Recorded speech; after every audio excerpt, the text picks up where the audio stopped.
Hola, reciban la más cordial bienvenida a esta, la tercera clase del curso. Mi nombre es Daniel Labardini Fragoso. Hoy vamos a comenzar el capítulo sobre fracciones continuadas. Vamos a abrir el capítulo hablando un poco del formalismo detrás de las fracciones continuadas y vamos a ver que algunas de las propiedades elementales de las fracciones continuadas pueden ser deducidas de este formalismo o probadas usando este formalismo. Entonces, un poco como motivación de lo que va a ser definido como fracción continuada, pues quiero recordarles el teorema, el algoritmo de Euclides para encontrar el máximo común divisor de dos enteros.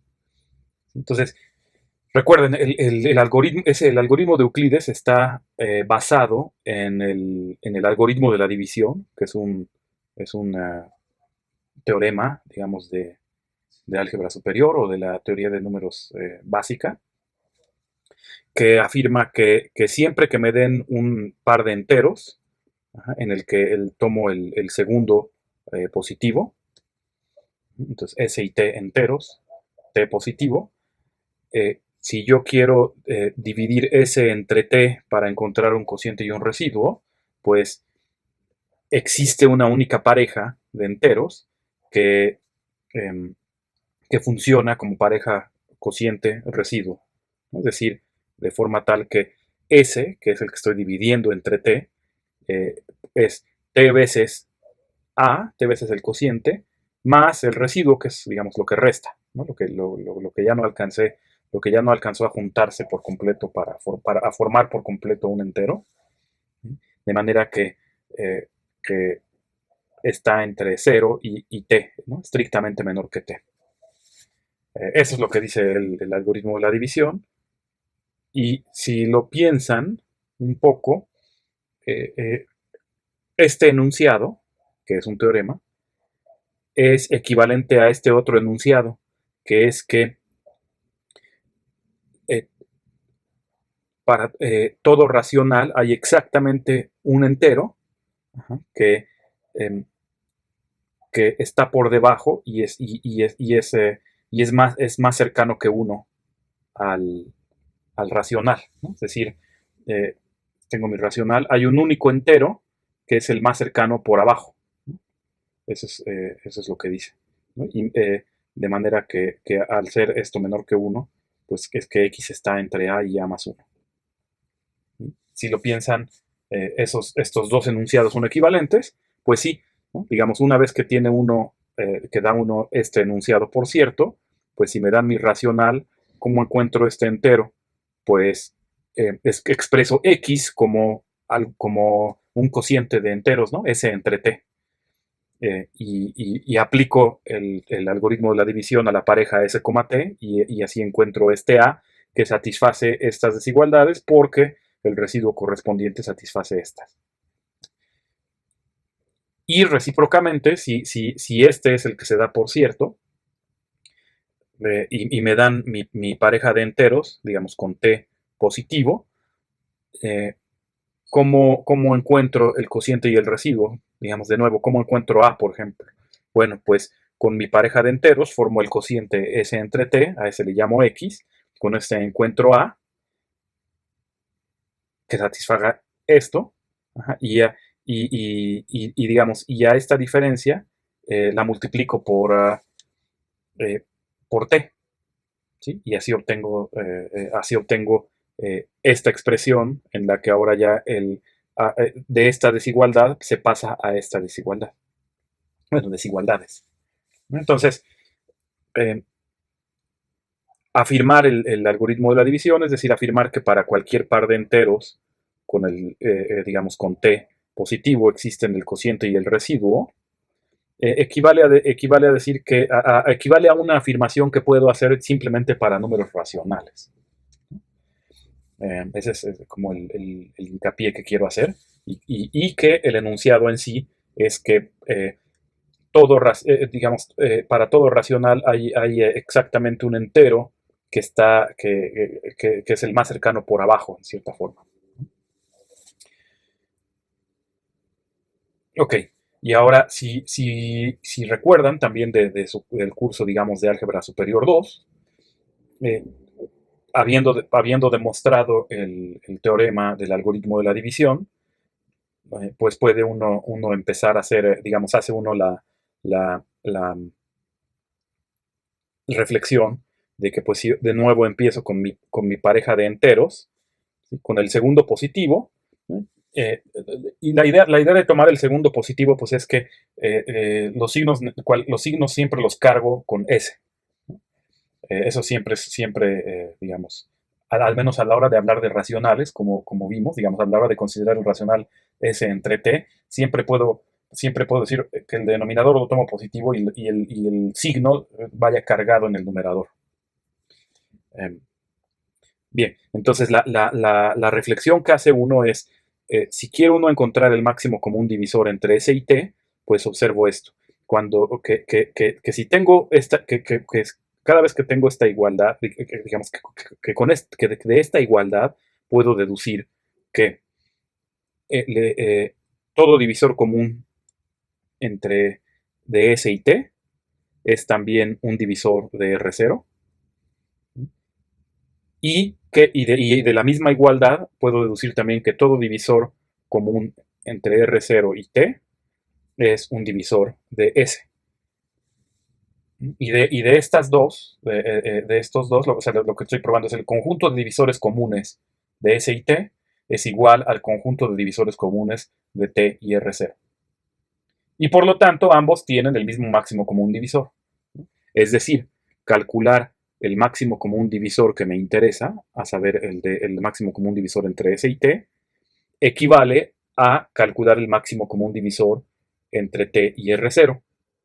Que si esta igualdad surgió de aplicar el teorema del algoritmo de la división, lo que me dice es, ok, está sustituyendo el problema que te interesa por uno en el que ya hubo un descenso, en el que se bajó de T a R0.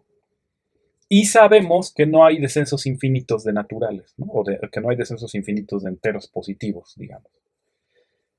Lo que me sugiere que vuelva yo a aplicar el algoritmo de la división tantas veces como sea necesario hasta que llegue yo a un residuo que es cero, que tiene que suceder porque no hay descensos infinitos. Y entonces aquí voy a poner desigualdades estrictas para que no haya confusión, es decir, para indicar que aquí la primera vez que llego a cero, que es aquí con este Rn,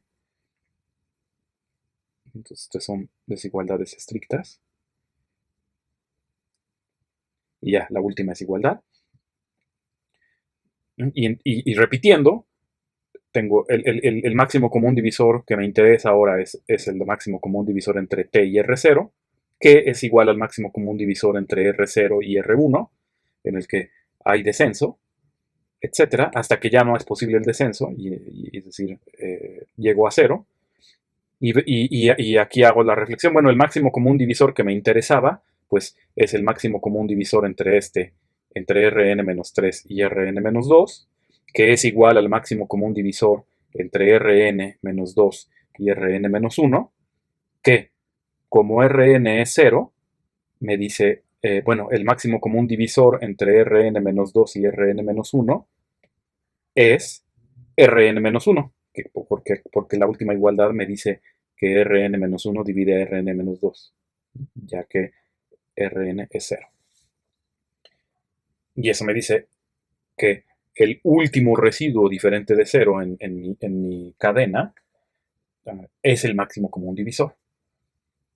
Entonces, con eso lo calculo y puede uno, de hecho, usar esta misma cadena de igualdades para, de hecho, expresar el máximo común divisor como combinación lineal con coeficientes enteros de los dos enteros en los que estaba yo originalmente interesado. Entonces, aquí la afirmación es que si se tiene todo esto, entonces Rn-1 es el máximo común divisor que busco.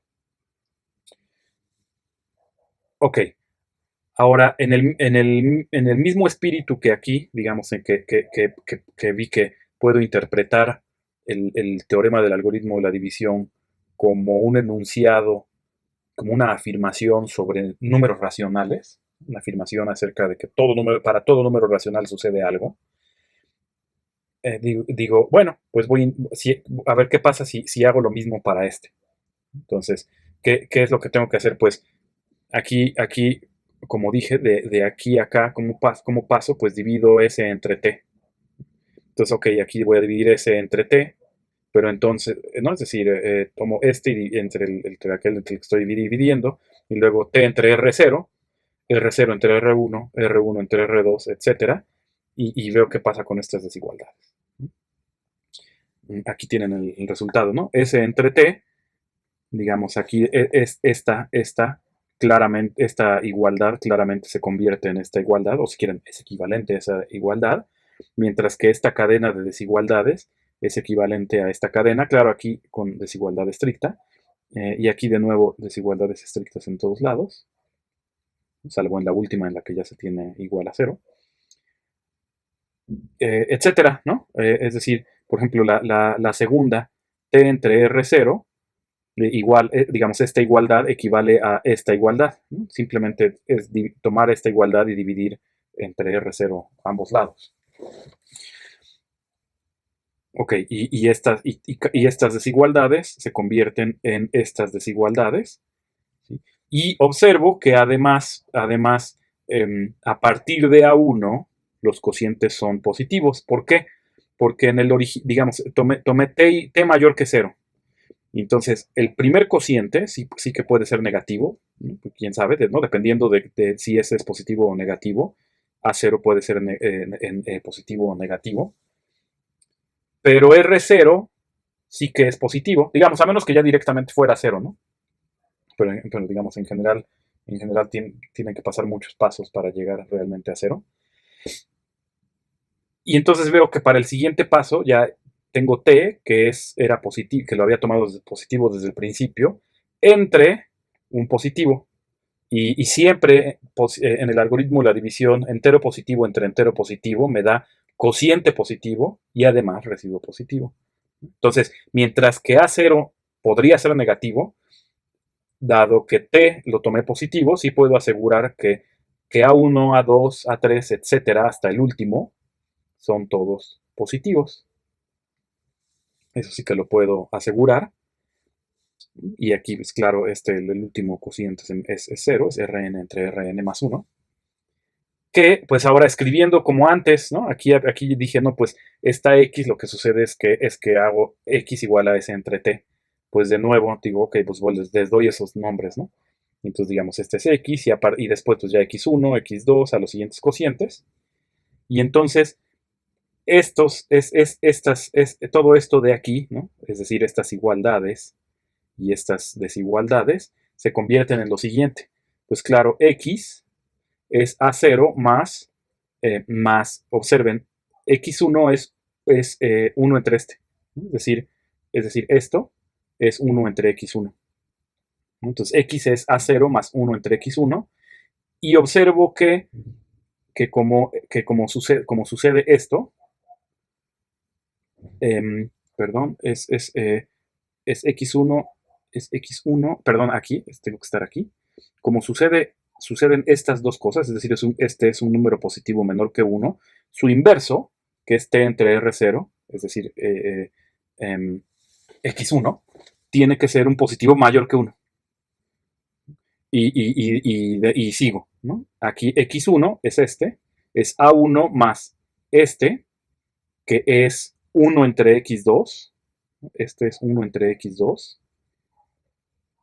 Ajá. Entonces esta igualdad se convierte en esta igualdad. Y X2, ¿qué cumple? Pues X2 es R0 entre R1 y lo que yo sé es que R1 entre R0 es un positivo menor que 1. Pues entonces su inverso se pasa de 1, etcétera, hasta llegar al último, ¿no? Entonces estas desigualdades se convierten en estas desigualdades.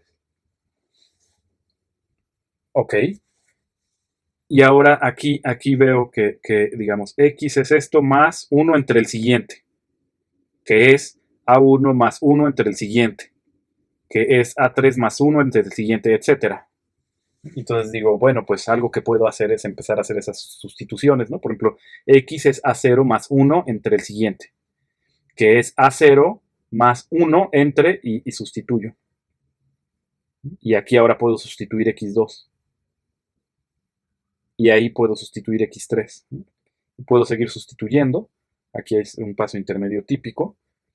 Y así hasta que digo sustituyo xn-1 igual a an-1 más 1 entre xn. Sustituyo xn que ya es an. Y ahí ya me detengo, ¿no? Porque digamos ya aquí ya no sigue, ¿no? Como an más algo ya no sigue. Y entonces, ¿qué veo? Que mi número racional x, que era s entre t, que al ser s entre t, digamos, como s y t los tomé como s entero arbitrario y t entero positivo arbitrario, pues yo veo que x en realidad es un racional arbitrario, que puede tomar un valor arbitrario, racional. Veo que fue posible escribirlo de esta forma, es decir, es posible obtener x a partir de A0, A1, etcétera, que eran, les recuerdo, los cocientes que aparecían en la aplicación iterada del algoritmo de la división. Puede ser obtenido a partir de ellos, realizando estas operaciones. Es decir, tomo primero, divido, hago esta división, y luego hago esta suma, y luego esta división, etcétera, ¿no? Y voy, digamos, como desanidando, ¿no? Ok, y por otro lado veo que una expresión de esta forma, pues siempre, digamos, tiene sentido mientras que los denominadores no sean cero, ¿no? Y no son cero, pues porque los ANs a partir de A1 iban siendo positivos. Es decir, cada vez que hay algún AI que pudiera aparecer en el denominador, son justamente los que eran positivos. Y aquí hay puras sumas, ¿no? Entonces sí, eh, quiero decir, si a mí me dan enteros positivos aquí, esto siempre puedo hacer esa evaluación y ya hacer la evaluación final con A0 entero arbitrario. Bueno, pues esto anterior que acabamos de ver, pues lo que prueba es este teorema, que es que todo número racional puede ser escrito en esta forma para alguna sucesión finita de números enteros, en la que el primero a lo mejor es negativo, pero todos los demás son positivos. Bueno, pues una expresión de este tipo va a ser llamada fracción continuada. Y pues nos va a convenir, justamente por razones formales que van a ir apareciendo, nos conviene definir qué cosa es una fracción continuada, no solo para cuando estos toman valores enteros, sino de hecho reales, y de hecho nos va a convenir definir la noción de fracción continuada para siempre que estos denominadores tengan sentido, es decir, siempre que los denominadores no sean cero. Y una forma de asegurarlo por ejemplo, es tomar números reales positivos, porque en ese caso, pues, este cociente tiene sentido porque el denominador no es cero, y luego si a esto que es positivo le sumo esto, pues es positivo, y entonces el denominador de aquí, es decir, este no es cero, etcétera, ¿no? Es decir, esta expresión tiene sentido evaluarla siempre que esto, por ejemplo, todos estos sean números reales positivos y este ya fuera un número real o incluso complejo arbitrario, ¿no? De hecho en unos momentos vamos a ver, en unos momentos vamos a introducir, de hecho, una versión más general de fracción continuada, en la que estos son, de hecho, pueden ser, de hecho, indeterminadas, no necesariamente números. Ok. Y la notación que voy a usar es esta. ¿Sí? Es decir, como corchetes y como sucesión, y aquí con un punto y coma, digamos, nada más para enfatizar que en el caso de que me interesa, el primerito podía ser negativo, por ejemplo. Ok, y una primera observación es que fíjense, si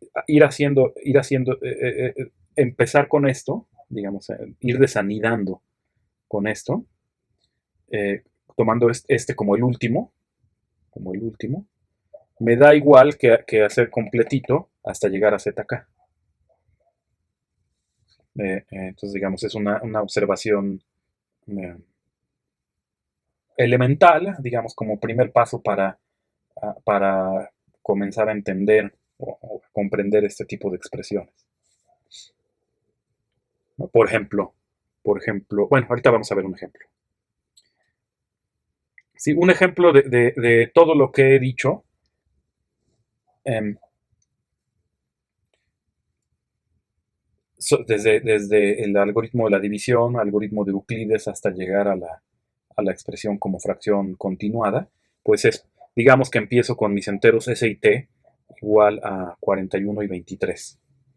¿Sí? Y entonces, y digamos que originalmente estuviera yo eh, interesado en calcular el máximo común divisor, y digamos expresarlo como combinación lineal, ¿no? Este es un ejemplo muy sencillo, ya sé que inmediatamente ustedes me van a decir, bueno, es 1, pero bueno, para ejemplificar el proceso, digo, pues divido, ¿no? Cociente y residuo, y luego divido este entre el residuo, y luego este entre el residuo, y luego este entre el residuo, luego este entre el residuo, y luego este entre el residuo, ajá, y aquí ya me da 0, y entonces este es el máximo común divisor, ¿sí?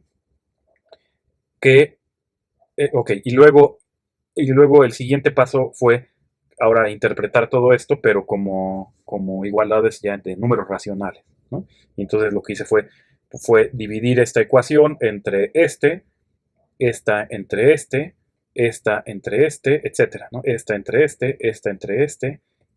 entre este, y obtengo estas. Ok, y entonces, y entonces lo siguiente es hacer las sustituciones.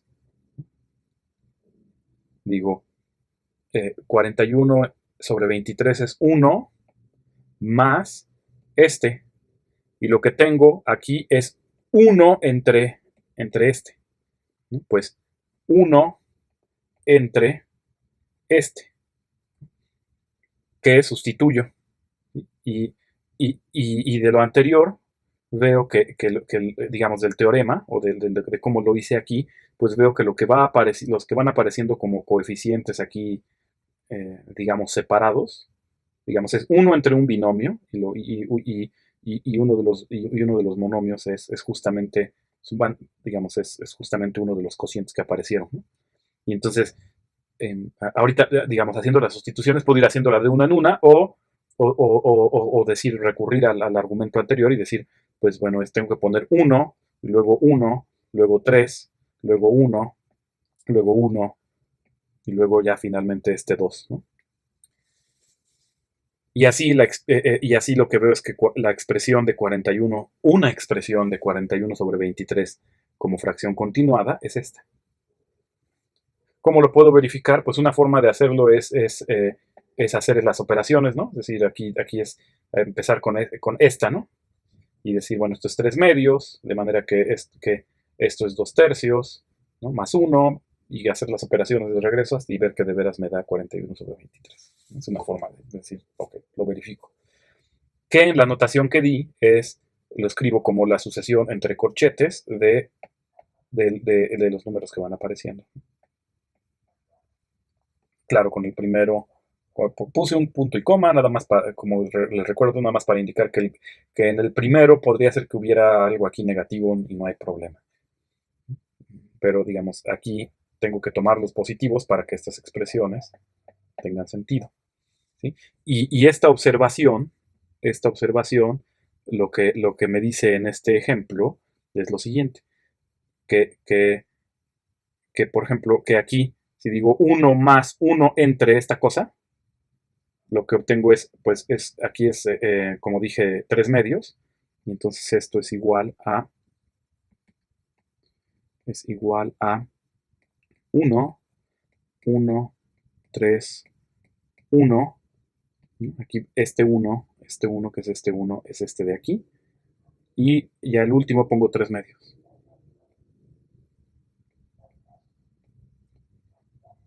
Que digamos, esta sí que está definida como fracción continuada asociada a una sucesión de reales, ¿no? Aunque ya no es, aunque justamente como aquí no es un entero, no es estrictamente hablando de como la que me apareció aquí. Pero en fin, eh, al menos tenemos esto definido para este tipo de sucesiones de reales, ¿no? En las que el primero puede ser negativo y a los que siguen todos positivos. Bien, lo siguiente que voy a querer hacer es encontrar polinomios, encontrarlos, y por encontrarlos quiero decir ya sea dar expresiones directas o descripción conceptual o descripción recursiva de ciertos polinomios con la propiedad de que,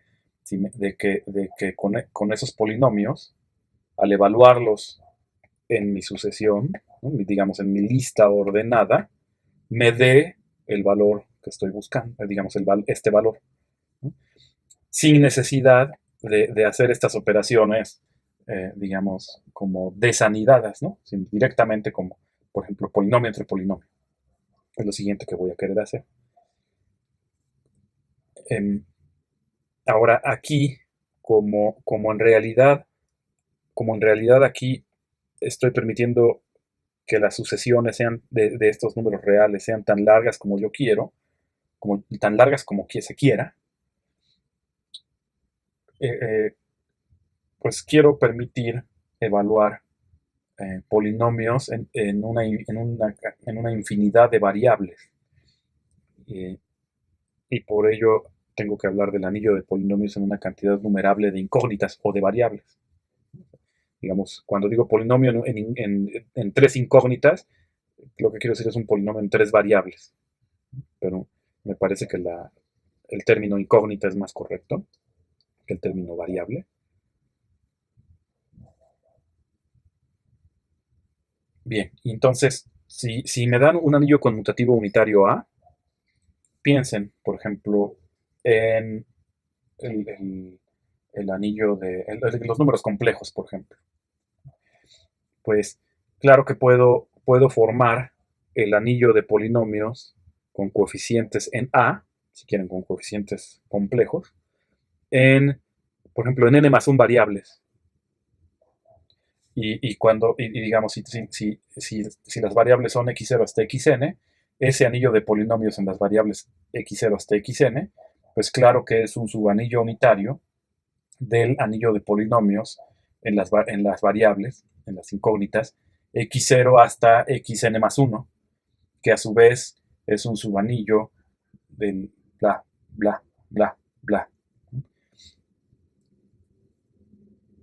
Y en cada uno de estos anillos que van apareciendo, pues claro que tengo mi suma de polinomios y mi producto de polinomios, y ahí mismo, en cada uno de ellos, un elemento es un polinomio, es decir, es una suma finita de cosas que son coeficiente que vive en A, ¿no? en el anillo A, por un monomio finito, ¿no? digamos en las variables, en este caso x0 hasta xn, si estoy hablando del anillo de polinomios en las indeterminadas x0 hasta xn, y en donde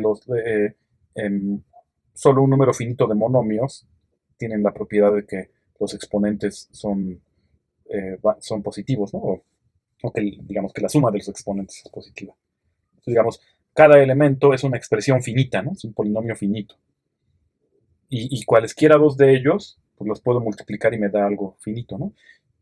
Y entonces el anillo de polinomios en una cantidad numerable de variables, ¿no? Digamos en las variables o en las indeterminadas, x0, x1, x2, etcétera, xn, xn más 1, ¿no? Es decir, en las indeterminadas xj, donde j corre libremente en los enteros no negativos. Pues si lo piensan, dos expresiones finitas de ese tipo, cuando las multiplico, pues me da una expresión finita igual de ese mismo tipo, ¿no? Y también las puedo sumar. Y entonces no me importó que haya una infinidad de indeterminadas, de todas formas puedo sumar y multiplicar en cierto anillo, que es en realidad la unión de todos ellos, ¿no? Y puede uno probar fácilmente digamos, que categóricamente es el límite directo de esos anillos. Y a eso le llamo el anillo de polinomios en las incógnitas, en una cantidad numerable de incógnitas, con coeficientes en A. Entonces es simplemente considerar todos esos anillos al mismo tiempo, como todos dentro de un solo anillo. Dentro de un solo anillo. Ok. Y lo importante es que, digamos, una de las razones de ser de los polinomios es que los puedo evaluar. Piensen, por ejemplo, en el anillo de polinomios con coeficientes complejos en una sola indeterminada. En la indeterminada, digamos, digamos, en el x0, en la indeterminada x0. Pues un polinomio en una variable, pues claro que lo puedo evaluar en un número complejo. Entonces, em, por ejemplo, si tengo mi número complejo lambda 0, pues claro que puedo evaluar cualquier, digamos, en C, por ejemplo, pues claro que puedo evaluar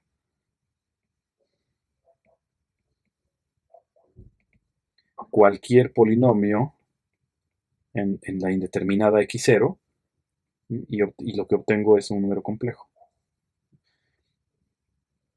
Digamos aquí, la notación normalmente es que, pues, que el resultado de la evaluación es f, el evaluado en lambda 0, ¿no? Y eso es a lo que aquí estaría yo llamando por otro lado lambda 0 en f. Similarmente, ¿no? Si tengo dos indeterminadas, digamos x y y, es decir, x0, x1, ¿no? Y ahora me dan dos números complejos, y más correctamente una pareja ordenada de números complejos, digamos lambda 0 y lambda 1, pues puedo tomar cualquier polinomio en las dos indeterminadas, evaluarlo y obtener un número complejo. Y aquí de nuevo, f, que ahora sería un polinomio en dos indeterminadas, o en dos variables, la notación sería f, la notación al menos la que usamos en cálculo 1, digamos, es f evaluado en lambda 0, lambda 1, etcétera, ¿no?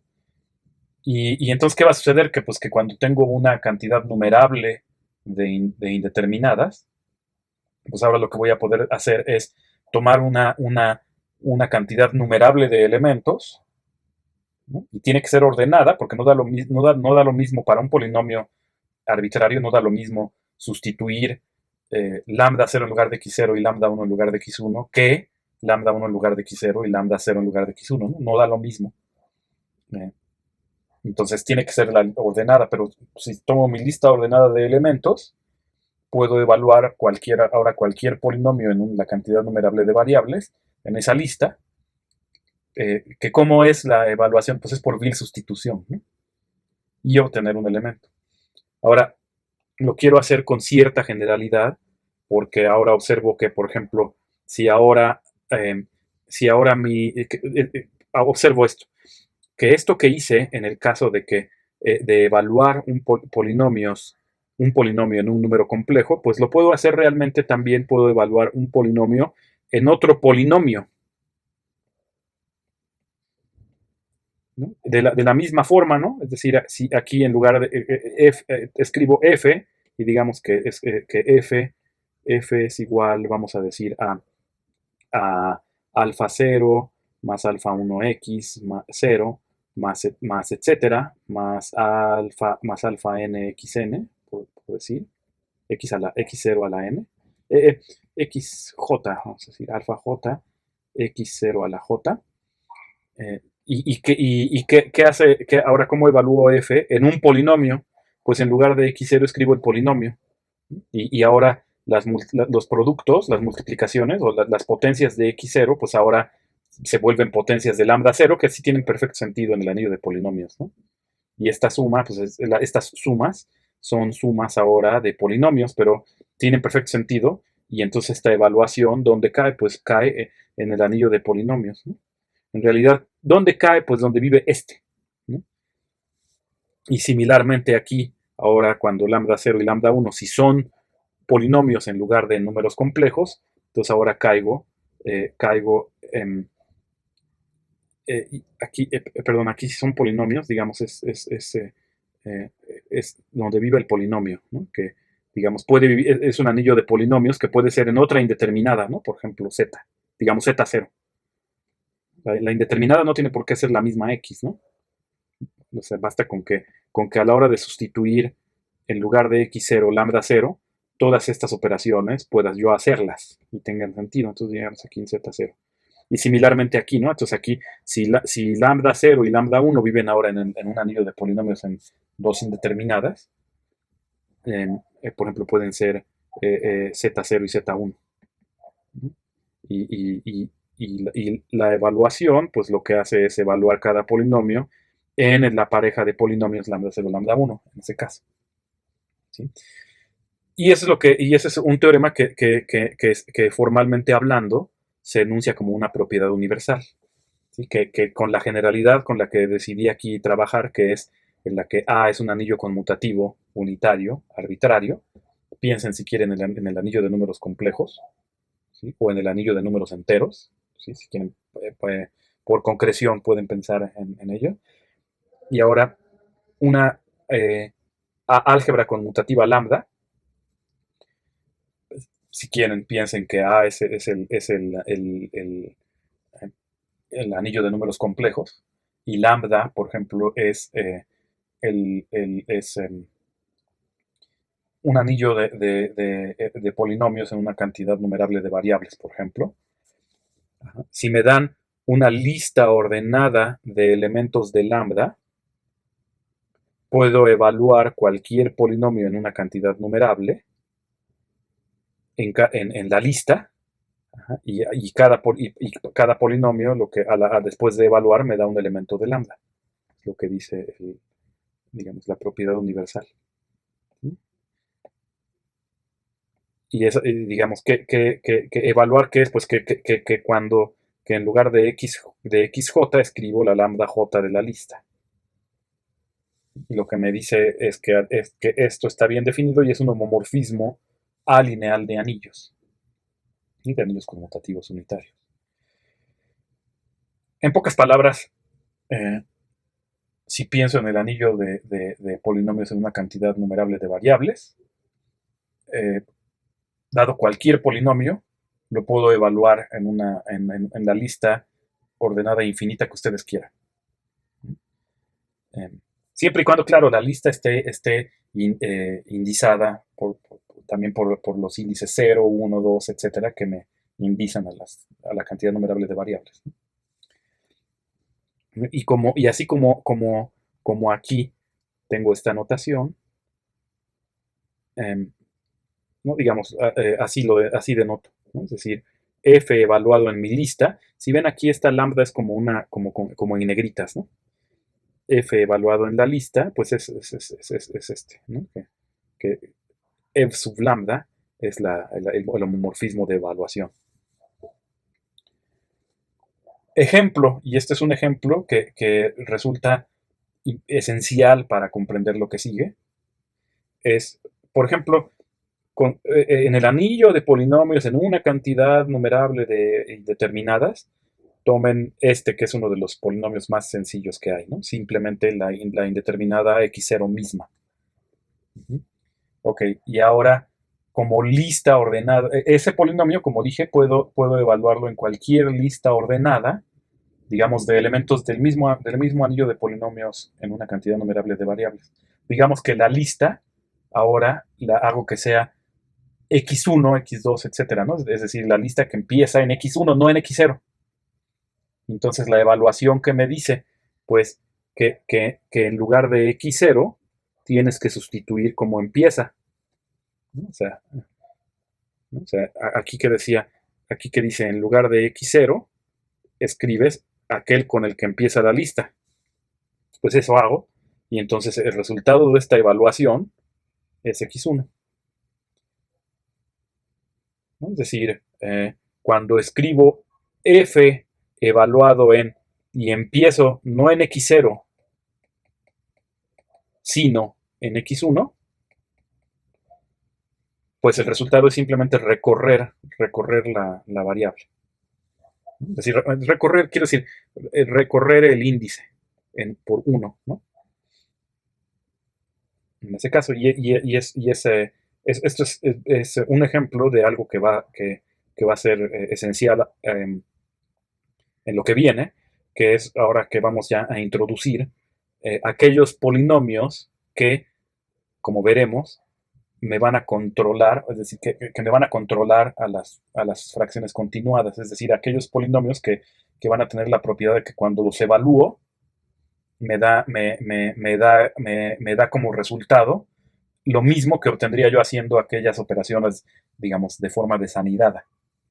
Y de ir desanidando esas operaciones como vimos antes, ¿no? Que las operaciones que aparecen en la expresión de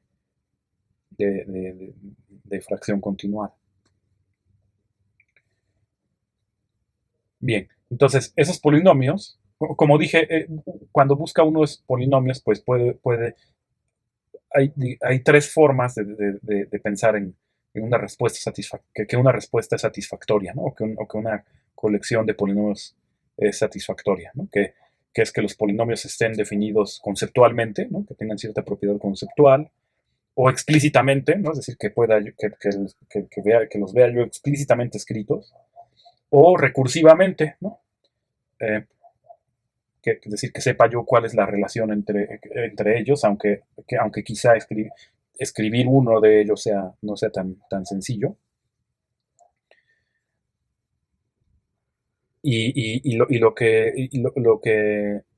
La forma en la que estos van a estar, van a surgir, o vamos a definirlos, es recursiva, y vamos a ver que hay dos formas alternativas, dos recursiones alternativas que me dan la misma colección de polinomios. De esas dos yo prefiero esta, y ahí diverjo un poco del libro de Lang, que es de donde estoy basando esta clase, que él usa la otra recursión. Bueno, digamos, vamos a definir una sucesión de polinomios. ¿Sí? Son polinomios en una cantidad numerable de variables. Como dije, cada uno va a ser un polinomio en una cantidad finita de variables, ¿no? Y va a ser una expresión finita. Pero cuando considero todos, voy a ver que todas las variables, todas las indeterminadas, aparecen en la sucesión. Entonces, cada uno de ellos es como normalito. No presenta mayor problema. Pero sí necesito considerar todas las indeterminadas para poder describir todos los polinomios. Es lo que va a suceder. Y la recursión es como sigue. Empiezo definiendo estos, los primeros, digamos, por conveniencia, defino quién es P sub menos 1 y quién es Q sub menos 1. Muy sencillitos, 1 y 0. Y en realidad la recursión interesante empieza desde 0. Y es P0, pues que sea X0, Q0 que sea 1. Y luego P1 va a ser, pues esto que están viendo, X0 por X1 más 1. Y Q1 es X1. Entonces, si lo ven es como que, al menos aquí, parece como que Q va un paso retrasado de P, pero además como que hay cierto recorrimiento de subíndices. Y la recursión, la expresión recursiva es en realidad la misma, ¿no? O sea, Pn es xn por Pn menos 1 más este, y Qn es xn por Qn menos 1 más este, más Qn menos 2. Entonces, si ven, la fórmula que me da el paso recursivo es la misma, y es en la base de la recursión donde los P's y los Q's difieren. Entonces, vamos a ver un par de ejemplos. Por ejemplo, P2, vamos a calcular P2 en términos de mis reglas, ¿no?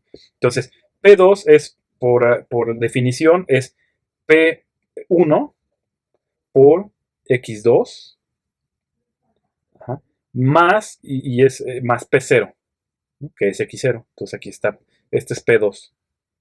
Ahora, P1 lo puedo escribir por completo explícitamente, ¿sí? Y claro, lo escribo y distribuyo la X2, ¿no? Entonces aquí está ya P1 por X2 más X0. Y ahora veo que aquí en esta expresión puedo hacer esta otra asociación que es X0, lo puedo factorizar aquí y me da X0 por este, digamos, obvio, más lo que me quedó acá. Y me doy cuenta de que fíjense, esto tiene la misma forma que P1, salvo que está recorrido, ¿no? Es decir, aquí es P1, pero donde las variables empiezan desde 1, ¿no? Es decir, es como tomar P1 y en lugar de X0 sustituir X1, en lugar de X1 sustituir X2. Pues es justamente lo que había yo dicho, ¿no? Anteriormente, o sea, es P1, pero con un recorrimiento de índices de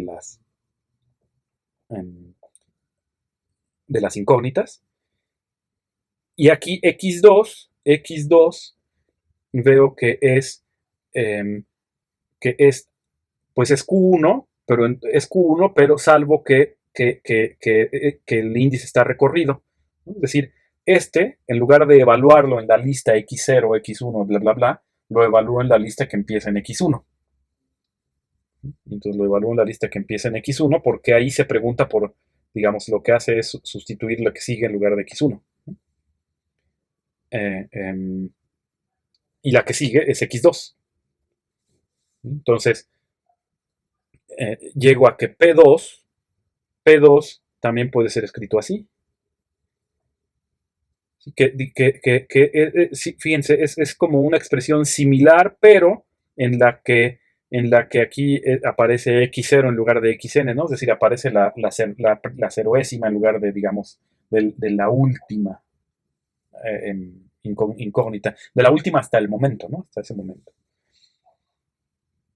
Y similarmente Q2, digamos, uso la fórmula recursiva, sustituyo X1 y veo que me da que esto es de nuevo, es como P1, pero con los índices de las incógnitas recorridos.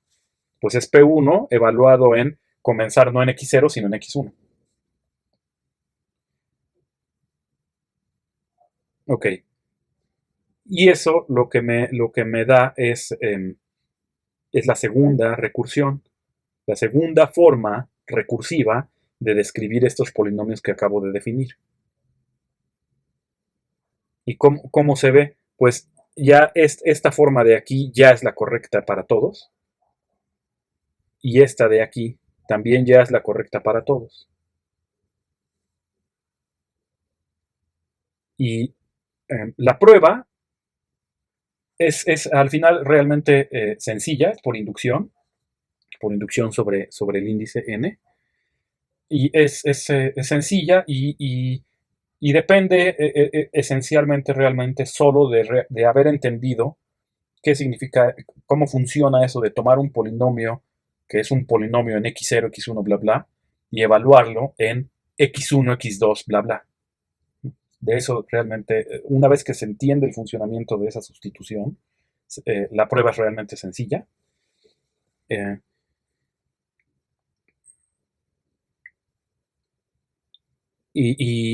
Por ejemplo, o sea, digamos, para n igual a 0 y 1 es directo, se los dejo como ejercicio. Para n igual a 2 es justamente lo que hicimos aquí. Y ahora para Pn lo que voy a usar es como hipótesis de inducción es que ya estas igualdades son ciertas para n-2 y n-1. Las voy a probar para Pn. y bueno, entonces escribo Pn por definición, esa es la primera recursión, la recursión que usamos para la definición. La hipótesis de inducción me dice Pn menos 1, puedes escribirlo así, donde claro, aquí en la derecha, en lugar de n menos 1 escribo n menos 2, en lugar de n menos 1 escribo n menos 2, pues lo escribo, y para Pn menos 2 también, pero claro, con los índices correctos.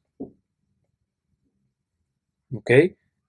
Distribuyo, y después de distribuir, observo que hago lo mismo que hice aquí, que es después de distribuir, busco dónde está x0 para sacarlo como factor común.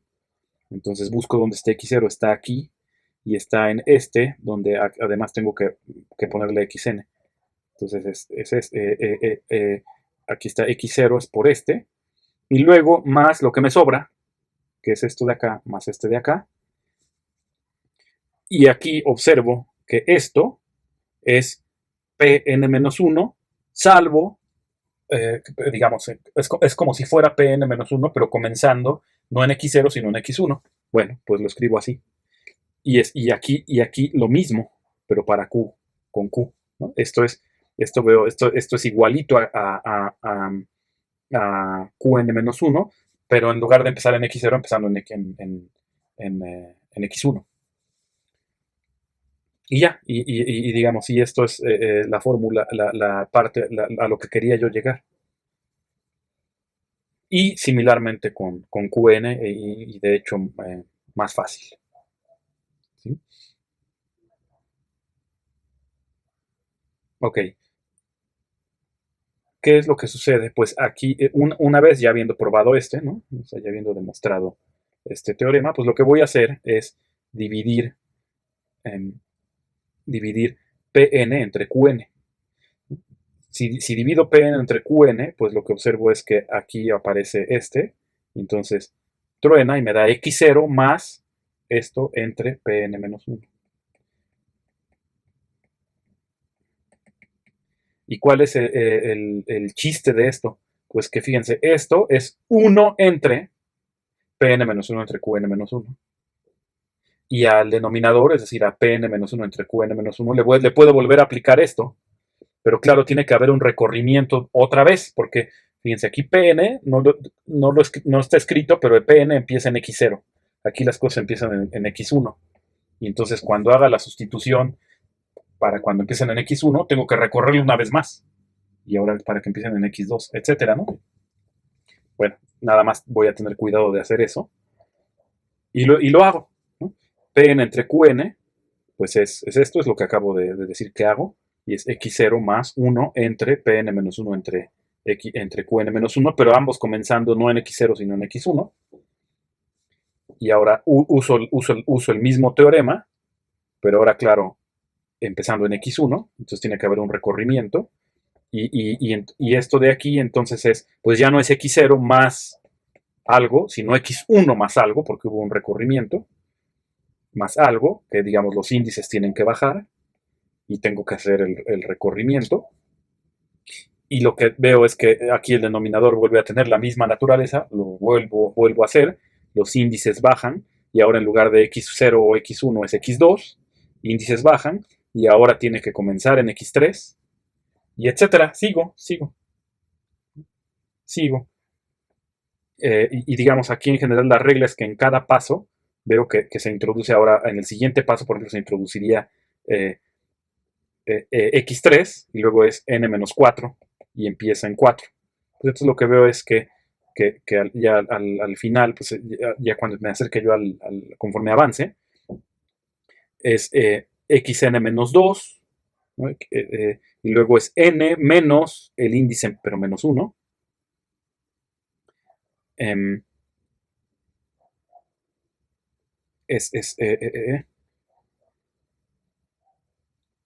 Perdón, es xn menos 2 y luego es p sub n menos el que sigue, p sub n menos el que sigue, y tiene que empezar en ese mismo. Entonces esa es digamos, la regla. Y veo aquí en este último, aquí es p sub 1 Q sub 1 empezando en este. P sub 1, Q sub 1, esos sí los tengo explícitos. Están aquí. Y digamos, x0, x1 más 1, y luego x1. Y claro, tienen que estar recorridos, ¿no? En lugar de x0 es xn menos 1. Y entonces lo que me da es xn menos 2 más, más este de aquí. Digamos P1 tiene que empezar en xn menos 1. Q1 también, pero Q1 ya estaba desde entrada no es x0, sino x1. Entonces por eso es aquí xn, el que le sigue a xn menos 1. Y esta, pues ya hago esta última división, pues ya la hago y llego a esta expresión, que veo que pues es exactamente la expresión de una fracción continuada, ¿sí? en la que lo que tomé aquí como los coeficientes que van apareciendo, las indeterminadas mismas. Y veo, pues, estas expresiones, tienen sentido siempre que los denominadores no sean cero, pero pues claro que no lo son porque las indeterminadas, pues justamente son algebraicamente independientes. De manera que claro que esto tiene sentido y claro que tiene sentido decir que es una fracción continuada formal. Y así, a lo que llego es a que Pn entre Qn, es decir, la división, el cociente de este polinomio entre este polinomio es esta fracción continuada, ¿no? O sea, me da lo mismo que hacer que digamos, empezar esto y evaluar, ir haciendo esas evaluaciones, digamos, de nuevo de sanidad. Pero mi punto es que esto es una igualdad de funciones racionales, o sea, digamos, es una igualdad a nivel de cocientes de polinomios. Entonces, como es, digamos, esa igualdad se va a mantener igualdad si, si tomo las x's y las evalúo en elementos, digamos, en números, siempre y cuando a la hora de evaluar tenga yo el cuidado de que los denominadores en estas expresiones no se hagan cero. En particular, por ejemplo, puedo evaluar sustituyendo en lugar de x1 un número real positivo, en lugar de x2 un número real positivo, etc. Entonces, si hago yo eso, es decir, asegurando que los denominadores no son cero, claro que puedo hacer la sustitución, y lo que veo es que entonces la fracción continuada correspondiente, pues es justamente el resultado de evaluar este en mis números y este en mis números y tomar el cociente.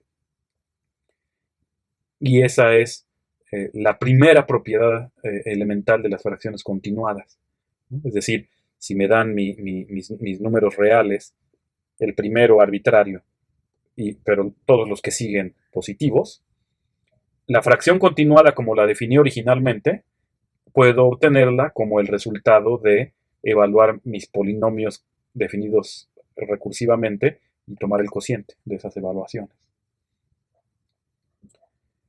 Como corolario, se obtiene esta propiedad muy útil, que es como sigue. Digamos, de nuevo, tomemos números reales y aquí tendría que ser n en lugar de k. N. Lo voy a poner en blanco. N. N. Tengo mis n números reales, de nuevo el primero arbitrario y todos los que siguen positivos. Y entonces lo que voy a hacer es digamos, definir una especie de cola. ¿Sí? Cola que sea la fracción continuada a partir del késimo y hasta el último. Y entonces toda la fracción continuada que me interesa, formada con estos, es igual a la fracción continuada que termina justo en K, digamos, en la que me detengo en K, y en lugar de ZK, y en lugar de continuar, pongo directamente la cola. Esto es similar a la primera observación que hicimos.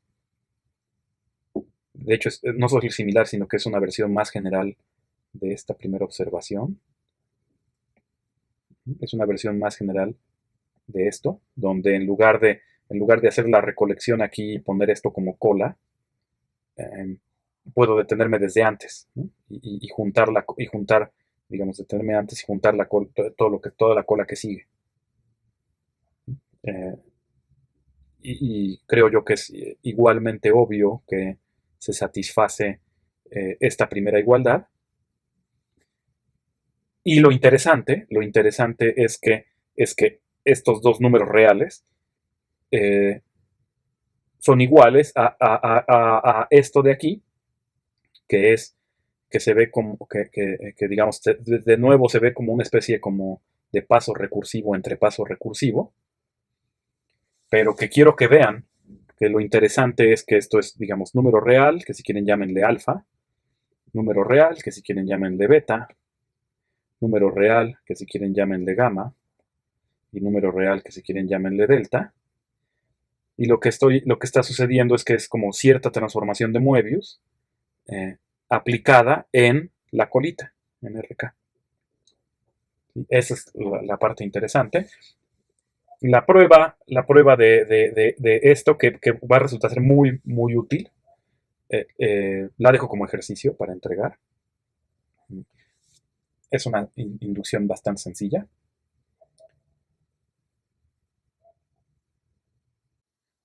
Vimos hace un rato que gracias al algoritmo de la división y al algoritmo de Euclides para encontrar el máximo común divisor, eh, es posible escribir cualquier número racional como una fracción continuada asociada a una sucesión finita de enteros en las que el ceroésimo término puede ser negativo y todos los demás son positivos. Surge la pregunta de si tal expresión es única, ¿no?, dada el número racional. Y el siguiente corolario da una respuesta. Y está enunciado en términos un poco más generales. Entonces, digamos, supongan que tengo dos sucesiones finitas de números reales, a priori quizá de distinta longitud, y que satisfacen lo siguiente, que el primero quizá pueda ser negativo, ¿no? Es decir, el ceroésimo término en ambas quizá pueda ser negativo, y en cada una todos los términos, salvo quizá el último, son enteros. La idea es que en ambas sucesiones el último término podría ser la colita que surgió antes, ¿no? Que vimos, por ejemplo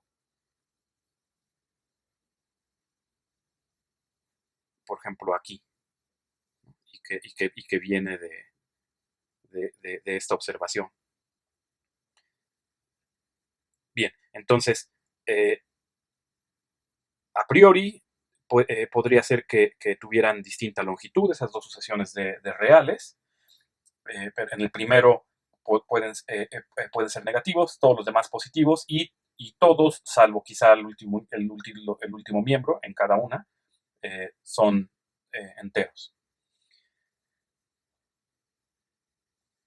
Y observo, bueno, y digamos, y suponga que, que la fracción continuada de una, asociada a una, es igual a la fracción continuada asociada a la otra. Entonces, considero la que tenga menor longitud, y ahí corto la otra, ¿no? Es decir, considero la cola de la otra, de manera que ahora comparo dos fracciones continuadas de la misma longitud, ¿sí?, digamos, usando esta igualdad. Ok, pues si sucede que son iguales y ya hay con la misma longitud, entonces, eh, miembro a miembro van siendo iguales las dos sucesiones, y eh, lo que era la cola de la que corté, pues es igual al último término de la otra. Y eso en particular, este corolario en particular, me da la unicidad de la expresión de un número racional como fracción continuada, sujeta sujeta a estas condiciones, ¿no? Claro, el primero puede ser negativo, todos los demás son positivos, y los primeros n-1, digamos, todos salvo quizá el último, son eh, enteros. Después vamos a seguir estudiando estas expresiones con más detalle posteriormente. Y la prueba es en realidad por inducción, ¿sí? Entonces, lo que hacemos es, pues, consideramos, digamos, la cola total en cada una de ellas, ¿no? Les llamamos R1 y S1, ¿sí? Es decir, a partir de aquí y a partir de aquí, eh, de manera que esta fracción continuada, pues es este número, y esta otra fracción continuada es este número. Y por hipótesis, lo que tengo es que estos dos números son iguales. Bien, y entonces tengo dos posibilidades, ¿no? O R1 o es 1 o no, o es mayor que 1. Bien, entonces, si R es igual a 1, entonces pues observo A0 es entero, y si R1 es igual a 1, pues este es entero, y de manera que esto es un entero, ¿sí? Y entonces, pues veo, como ves, es decir, esto es entero, y entonces como B0 es entero, a lo que llego es a que esto es un entero, ¿sí? Pero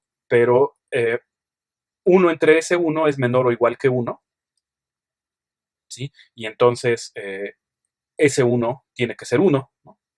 Porque pues, es un entero menor o igual que 1, pues no es 0, ¿no? Ok, pero si ese 1 es igual a 1, entonces puedo, en esta igualdad, puedo cancelar 1 entre R1 y 1 entre S1, y entonces llego a que A0 es igual a B0. Es decir, llego a que los ceroésimos términos son iguales. Eso es si R1 es igual a 1. Si no, ¿sí? Tiene que ser mayor que 1, y eso lo pueden ver fácilmente, por ejemplo, en esta expresión que está aquí, que ven aquí abajo, pues simplemente porque A1 es mayor o igual que 1, y por lo tanto todo el denominador de ahí que acompaña a A1 pues es mayor o igual que 1. Y entonces si R1 no es 1, pues es mayor que 1. ¿Sí? Bueno, en ese caso, 1 entre R1 pues es un racional estrictamente entre 0 y 1, de manera que esto no es un entero. Y si esto no es un entero, pues digamos, S1 también tiene que ser mayor que 1, ¿no? Si quieren, simplemente porque si S1 fuera 1, regresaría yo a este caso y llegaría yo a que R1 es 1, que es justamente estoy suponiendo que no sucede. Ok, y así lo que veo es esto, o sea, se cumplen estas dos desigualdades, claramente, porque digamos, porque 1 entre R1 está estrictamente entre 0 y 1, y también también por esta condición. Y así lo que veo es que este número real, que es igual a este número real por hipótesis, está entre estos enteros y entre estos enteros, pues digamos, todo número real, digamos, todo número real no entero, pues cae exactamente entre dos enteros consecutivos, ¿no? Y eso me obliga a que A0 sea B0, y pues bueno, también aquí. Bien, y esto es, perdón, aquí tendría que ser no 0, sino B0, índice de B.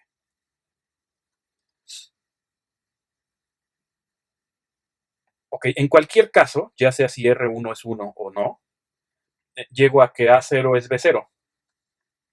Y entonces, eh, deduzco que lo que resta de la fracción continuada, que es esto, me da lo mismo. Bueno, es 1 entre este y 1 entre este. Pero de cualquier forma, llego a que este es igual a este, por lo tanto este es igual a este.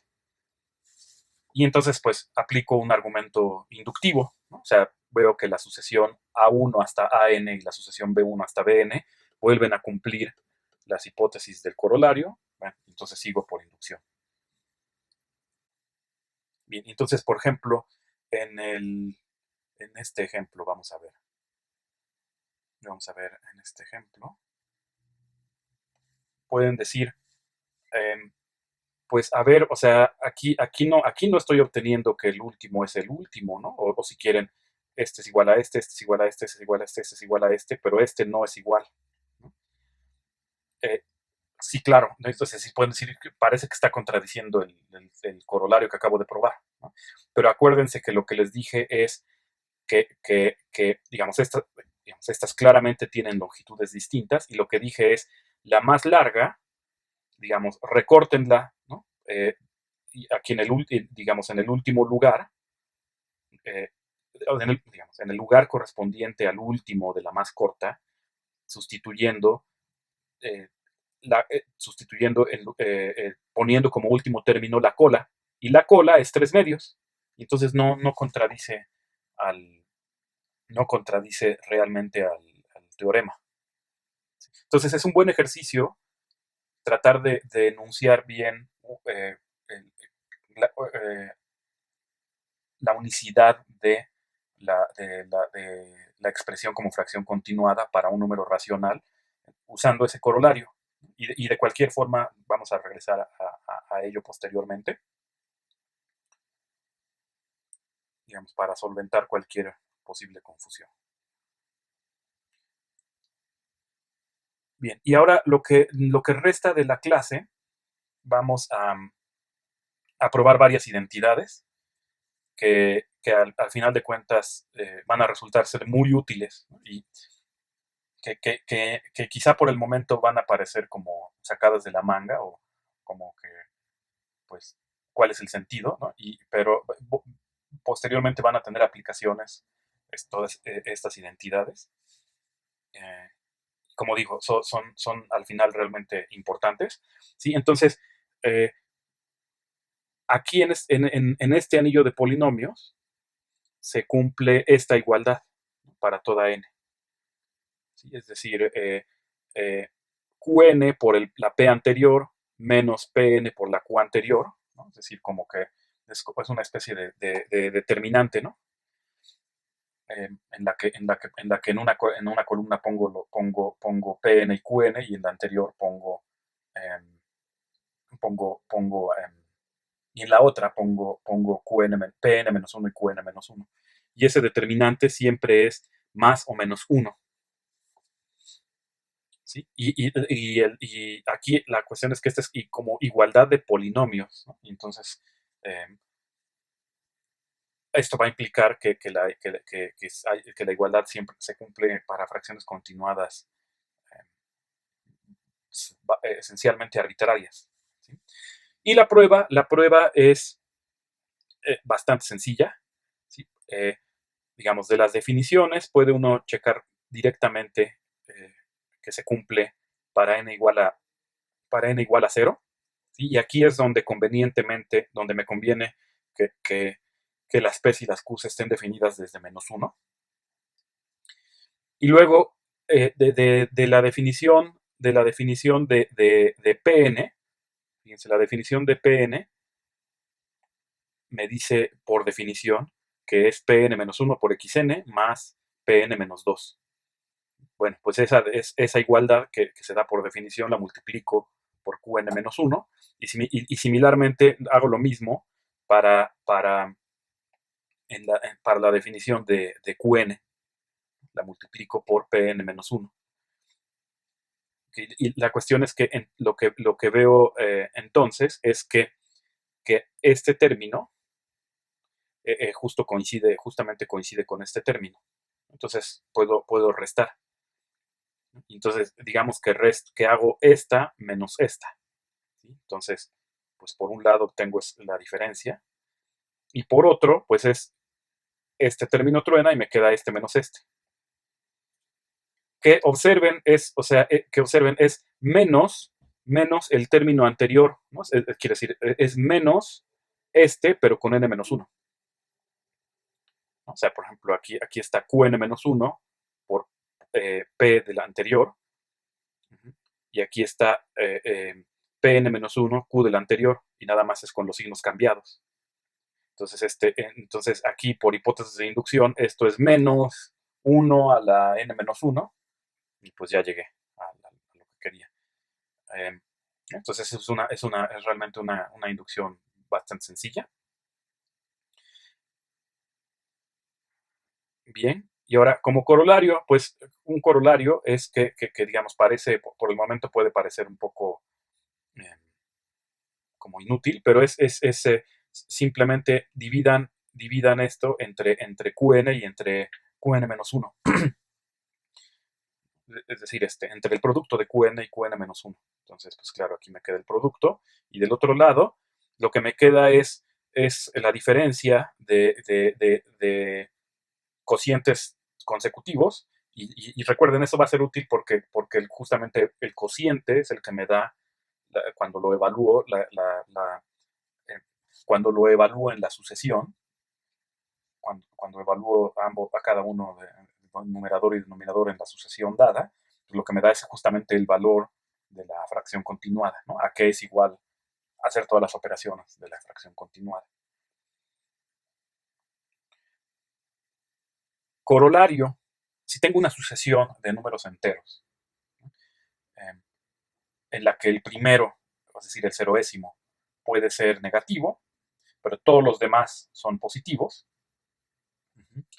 y, y, y, me, y de manera que, digamos, aquí como está escrito es realmente formar una sucesión infinita, pero la idea es que ahora estoy interesado en la sucesión de fracciones continuadas, eh, asociadas pues, a los segmentos finitos de esa sucesión de los ANs.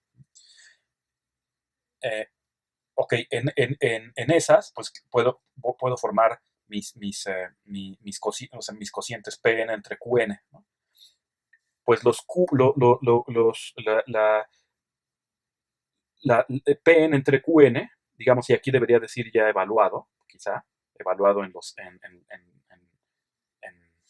sucesión de enteros, ya son primos relativos, ¿no? Es decir, ya me da Pn entre Qn, ya es una expresión como fracción reducida. Y además los denominadores forman una sucesión estrictamente creciente de enteros. ¿Sí? Eh, pues eh, eh, esta parte de aquí, pues sigue fácilmente de aquí, ¿no? Porque esta es una igualdad a nivel de polinomios, entonces cuando la evalúo en mi sucesión de enteros, sigue cumpliéndose.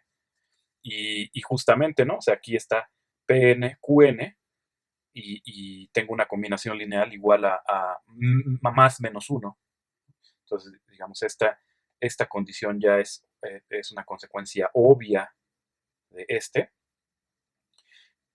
y esta la puede uno ver de la definición de los Qs, porque, porque los Qs, digamos, Q0 es positivo, ¿sí? Y Q1 evaluada en mi sucesión de enteros, acuérdense que es el ceroésimo término el que al que le tengo permitido ser negativo, pero después todos son positivos, entonces Q1 evaluado me da A1, que es positivo, y después la regla recursiva pues tiene solo un más, ¿no? Entonces, digamos, por hipótesis de inducción sería esta positiva, esta también, y estaría yo multiplicando por alguien positivo. Y entonces Qn me da positivo, y no solo positivo, sino que de hecho sí va creciendo, ¿no? Va creciendo porque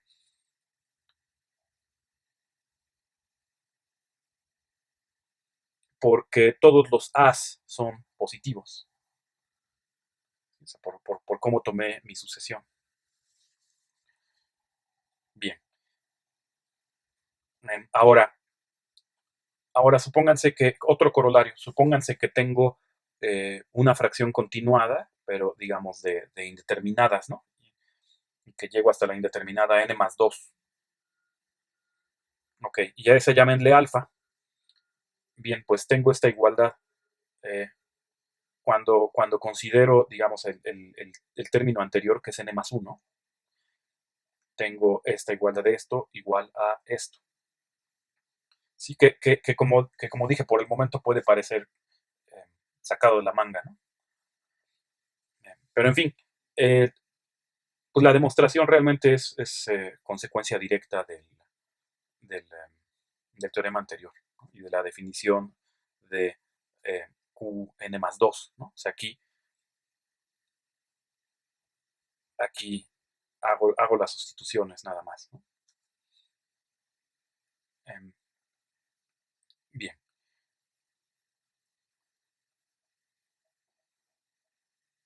Otro teorema que ahora lo que hace es en cierta forma, compara ya no términos para términos consecutivos, sino para un salto de 2. Eh, digamos, o sea, eso lo ven, por ejemplo, aquí dividan entre Qn por Qn menos 2 y lo que les da es una comparación en un salto de 2, ¿no? Y lo que me da es algo similar, es un resultado similar a este, ¿no? A este de aquí. Y la prueba es similar, ¿no? O sea, de nuevo tomo las definiciones, ¿no? O sea, Pn es esto, Qn es esto, ¿no?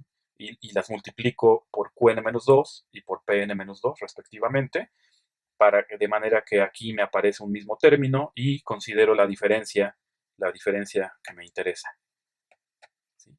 Y em, esa diferencia, perdón, aquí lo que me da igual es este, es el mismo término, pero había yo dicho que pero no. Y en ese puedo sacar xn como factor común, y en el otro, pues es la igualdad que ya había yo probado, ¿no? O sea, Qn menos 1 por Pn menos 2 menos Pn menos 1 por Qn menos 2, que justo por el teorema anterior es menos 1 em, a la n menos 1. ¿Ok? Pues la igualdad justamente a la que les dije antes de entrar a la demostración, ¿no? Dividir entre Qn por Qn menos 2, y eso les da digamos, la diferencia entre las dos fracciones continuadas, pero en un salto de 2, ya no en un salto de 1. Entonces, digamos, este corolario se parece a este. La diferencia es que el primero compara fracciones continuadas sucesivas, y, y el segundo compara fracciones continuadas en las que hay un salto de 2. Bien. Corolario. Ahora regreso a números reales, ¿no? En las que, o de nuevo, el ceroésimo puede ser negativo, todos los demás son positivos, ¿sí? Y ahora considero dos sucesiones de fracciones continuadas, ¿no? Aquella, digamos, con esa sucesión de números reales, pues formo la sucesión de fracciones continuadas, ¿sí? De esa sucesión de fracciones continuadas, considero las siguientes dos subsucesiones, la subsucesión de los términos pares y la subsucesión de los términos impares. Y lo que puedo asegurar es que la de los términos pares es una sucesión estrictamente creciente, y la de los impares es una sucesión estrictamente decreciente. Yo diría que es consecuencia directa de este, ¿no? Por ejemplo, en el caso de los pares,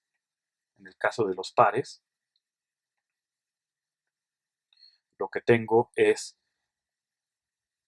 digamos, P, P2M, por ejemplo, sobre Q2M menos P2M más 2 sobre 2m más 2, aquí.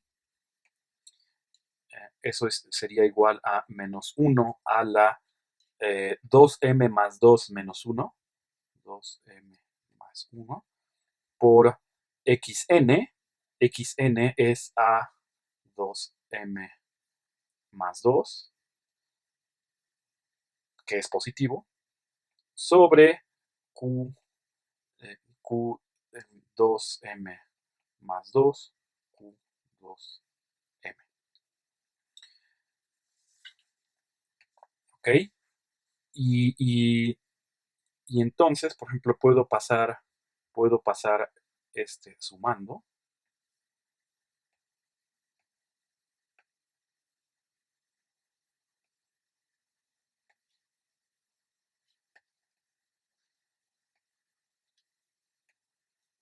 ¿Sí? Y veo esto. Bueno, este es menos. Este es menos 1. Me queda esto.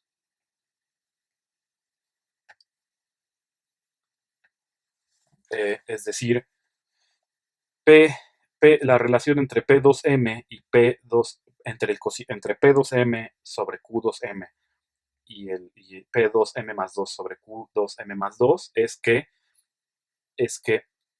eh, este lo obtengo, de este restando algo que yo sé que es positivo, porque los Qs ya vi que toman valores positivos. Es decir, claro que es más chico que este. ¿No? Es decir, pues es más grande, ¿no? Entonces así esta sucesión es creciente. Y exactamente igual se prueba la segunda afirmación. Entonces solo voy a cambiar el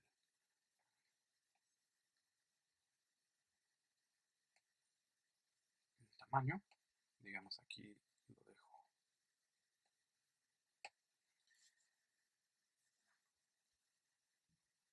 ¿Sí? Y un corolario es, de nuevo, para esta fracción continuada, se cumple este de aquí. Y es similar a la prueba de este otro corolario. ¿Sí? Lo que hacemos es ahora tomar esta igualdad. Vamos a copiarla.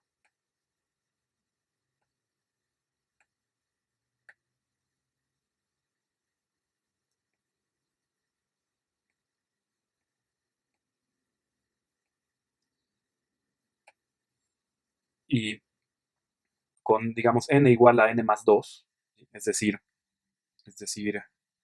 q,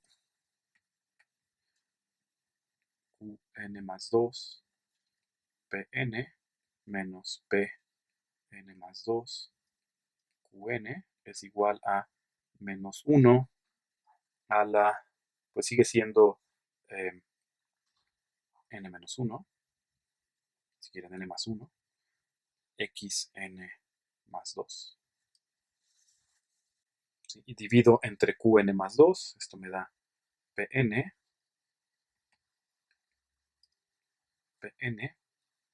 menos alfa qn,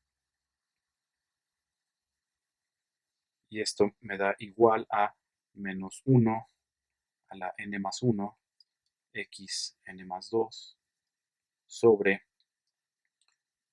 qn más 2, que es entre lo que dividí.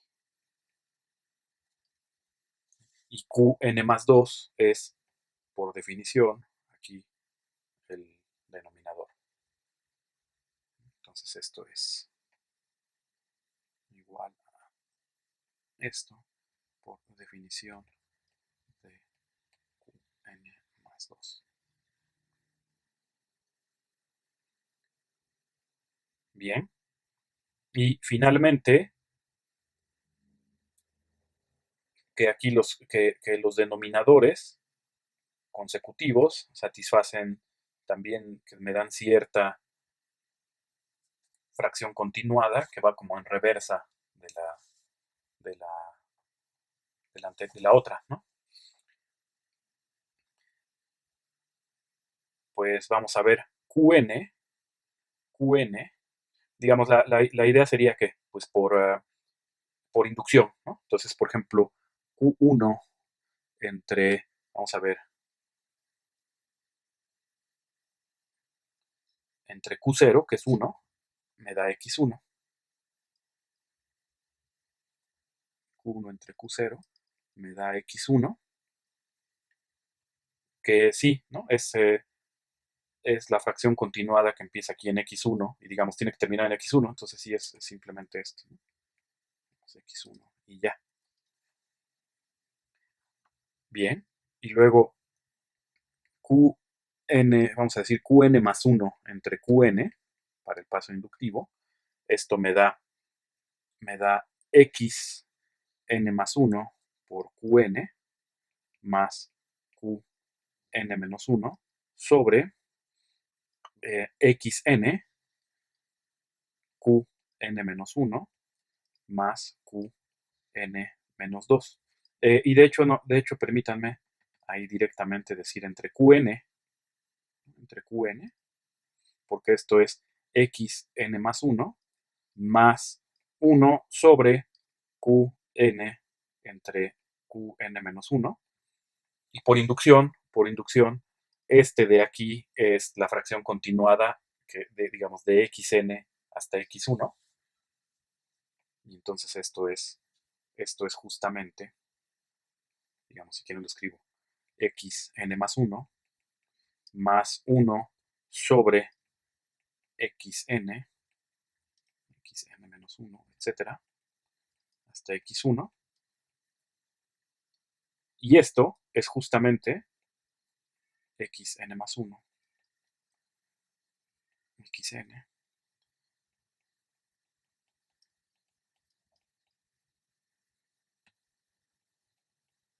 Y eso termina la prueba. Entonces realmente es una inducción sencilla usando nada más la definición de Qn más 1 y la definición de esta fracción continuada.